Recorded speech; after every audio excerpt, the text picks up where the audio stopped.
Welcome back, everyone. Today I decided to make a video going a little bit more in depth with the new static grafts and flocking techniques I've used recently on my bases and terrain.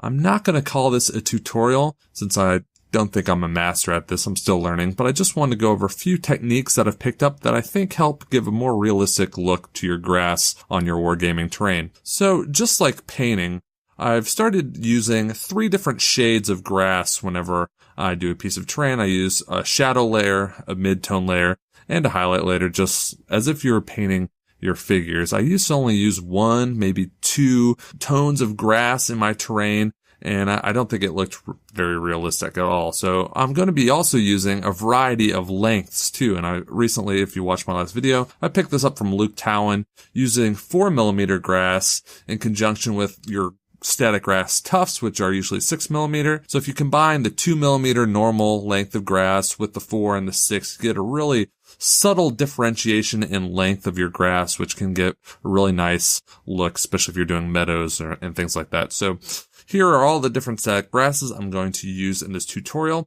I'm going to start off using 2mm grass, which is kind of the opposite of what I like to do on my terrain. I like to start with the longer lengths and work my way down. But in my 2mm grass, I think I have 2 of the most contrasting colors of grass. I have a golden grass and also kind of a medium green.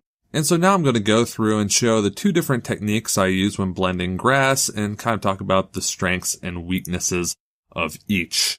So first things first, I'm just going to take this piece of vinyl tile and I'm going to put some PVA glue on it to apply the static grass. This will kind of be the base for this demonstration.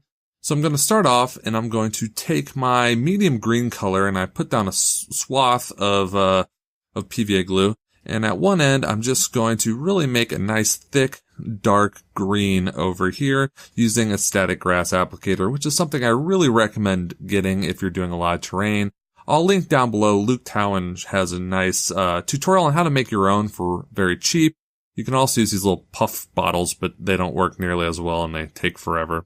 So after I have the green down, on the opposite end of the PVA, I'm going to put down my golden yellow grass, my harvest gold grass down there. And so I'll just have a nice amount of room in between these 2 distinct colors, which you can see there. And now I want to blend the 2, all right? Because if not, there'll be a weird divide between the 2 grass colors. So I just take the static grass and I'm going to mix the 2 colors together inside my static grass applicator, and then I'm just going to kind of sprinkle it over the middle sections and the edges of those darker colors. And the goal here is to get a nice, subtle transition between the 2 colors of grasses. And so if we knock off some of the static grass here, and I always have a piece of paper towel beneath it to catch all the excess grass, and I kind of have a special little collection of all the various kinds, which I use for basing my figures. So there you go. You can see a very subtle transition from dark green to kind of this medium green with the mixture of the 2 grasses down to that golden yellow. So that's how you can take 2 very different colors of grass and seamlessly blend them together and give a nice realistic look. All right. It's almost like if you are, glazing in painting terms. So you get a nice look. Now, if you want a more nuanced approach, if you want more kind of control over that transition, you can use a different technique. So here I'm just going to load up my applicator with 1 color of static grass. I'm going to take that medium green and I'm going to really load up the grass on one end of the PVA and then run it over the entirety of the glue, but making sure that less and less grass makes it down onto the PVA. All right. So I'm starting off really dark. This is, I guess, more like, a wet blending technique in painting. So I just barely get some grass over the far end and kind of build up a really subtle amount of the green. All right. And this is also nice because we're not going to actually mix any of the grasses together. So when you're done, you can just pour them right back into your container of static grass. You don't have to discard it or put it into its own container. So now I'm just going to take the gold and I'm going to do the same thing going back over the green. So I load up the gold, the harvest gold really far on the right side, and then I gradually move it over to the left, mixing the 2 colors together. So it is very much kind of a almost a wet blending technique, you might call it. And so in the end, you see you have a subtle transition. On the bottom layer, I actually think I put a little too much harvest gold, so I could probably go over it one more time with a little bit more of the medium green to give a more subtle look. But I think in both examples, you get a pretty nice dynamic color change. It looks very subtle, nice transitions. And the second technique is nice because you have more control. And again, you can just dump any excess flock back into the container and not worry about wasting it, which is always a plus. So those are the two techniques I've been using, and I've been really happy with the results and getting some realistic looking grasslands. But now I'm going to talk about how you can also vary the lengths of static grass used to give more natural look to your grasslands. So here I'm just going to take some 6mm grass and I'm going to apply it to a blob of PVA glue. By the way, if you want to make your own static grass tufts, it is super easy and cheap with a static grass applicator. You can buy a massive bag of 6mm grass for $6 to $8, and you can probably make 1,000 tufts out of it instead of paying the $4 or $5 for 100 tufts you might have to pay for Army Painter or a company like that. So here you go. You see there's quite a drastic difference in length between the 2mm grass and the 6mm grass. And sometimes you want that. Sometimes you want this really drastic change in appearance of your grass. But if you're looking for a very subtle difference, you might want to go ahead and surround that with 4mm static grass, which is what I'm using here. I'm using some late summer grass from Scenic Express, and also I'm going to use their autumn blend here. And I'm wanting to have just a very, very gradual difference in length, give a very subtle look to this section of grass.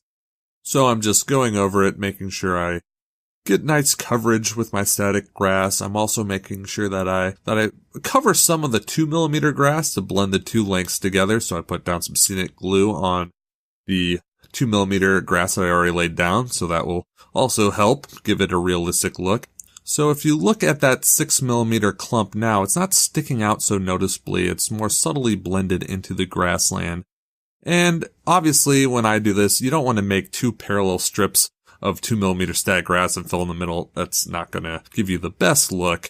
But, for this demonstration, you get an idea how you can use the different lengths and different colors to really vary and blend your grassland together. And also, as a final touch, I like to put in that regular foam turf that you can get from Woodland Scenics. This is coarse turf, using some light green as like shrubs or small weeds. And also some medium green in there, varying the color to give, again, a nice natural look to my grasslands and also break up the kind of pointed nature of the static grass, rounded off with the foam. And to blend all those different colors together, I'm going to lay down my scenic spray and I'm going to put down quite a bit of this burnt grass color. Again, another awesome tip from Luke Towan, the master, putting it all across this section to really tie these disparate colors together even more. So blending plus adding some of this foam flock, I think really looks nice in the end. So here I've put, again, my Hearthguard and my Warlord onto this little patch of grass, and I do think that it gives a very nice natural look. If you were like me and you really struggled with applying either turf or static grass, you didn't think that you could get a really realistic look, I found that at least these techniques are improving my terrain in general, and that's what you want. You always want to keep improving, keep learning new things. So hopefully you picked up a tip or two. You enjoyed this video. If you did, please like and subscribe. I'll be coming back soon with some more terrain videos. Please leave any comments or suggestions you have down below, and I will see you all soon.